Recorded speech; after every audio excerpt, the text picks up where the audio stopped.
Good day, everyone. Good day, sir. We'll be presenting the final task and terminal output for GTSE PE 104. Now, here are the list of members. At this time, we will be presenting the analysis results and recommendations. Now, for the analysis results, to gather the necessary data needed, we have used interview and focus group discussion as data gathering tool. We have gathered data from various stakeholders, namely educators, learners, parents, and school administrators in this presentation. We will present the results of our analysis.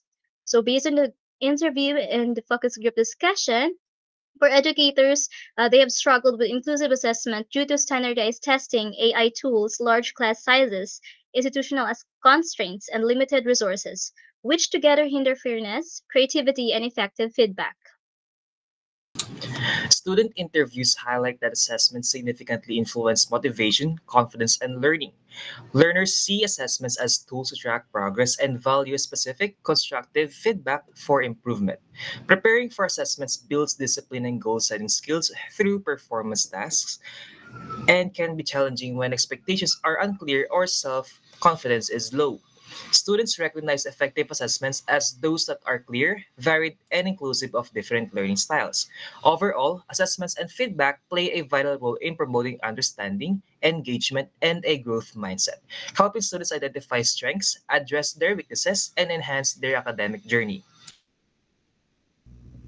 For parents, they see assessments as tools for academic and personal growth. They value clear feedback, homeschool collaboration, and a system that recognizes efforts, not just grades. They want a holistic approach that supports both learning and well being.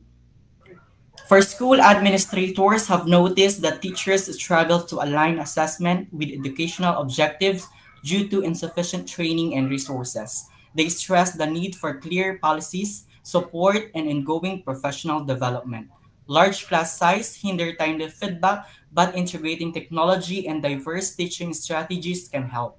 Department heads are essential in fostering improvement through coaching and guidance. For our next slide, we have the three most pressing assessment issues. We have equity and inclusivity gap. Second, reliability on performance base. And third, we have the class size, time constraints, and resource availability. Equity and Inclusivity Gap. Lauren Lieberman and Michelle Grainer's Universal Design for Learning in Physical Education 2020 provides strategies for fostering inclusivity through co-constructed assessment, inclusive lesson plans, and evaluation tools. Universal Design for Learning, rooted in neuroscience, supports diverse learner needs by promoting flexibility in engagement, representation, and expression. Research shows UDL improves academic performance, engagement, and satisfaction by reducing barriers and offering accessible learning methods.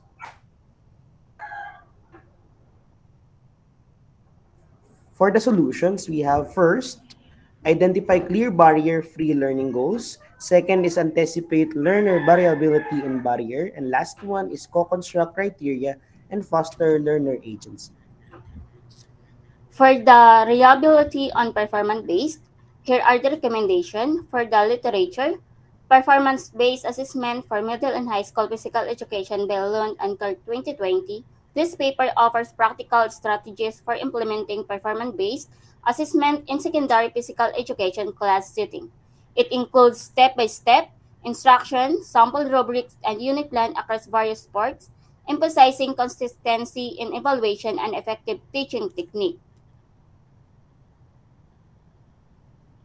And for the solution, first, using clear dated unit plans and rubrics. Second, professional development and institutional support.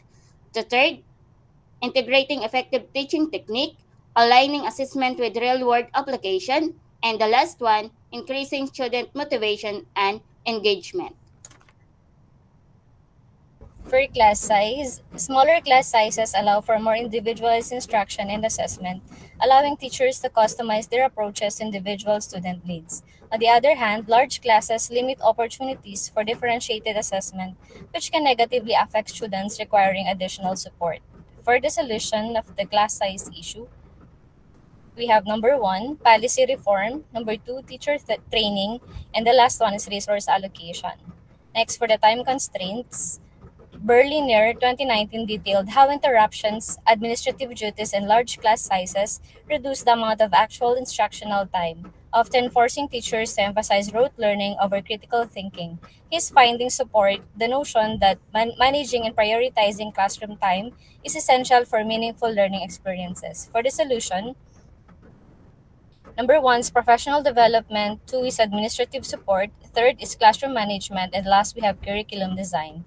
Lastly, for resource availability issue, Maslow's hierarchy of needs, 1943, frames resource availability as foundational for learning. Meeting students' basic physiological and safety needs through adequate facilities and support creates an environment conducive to learning.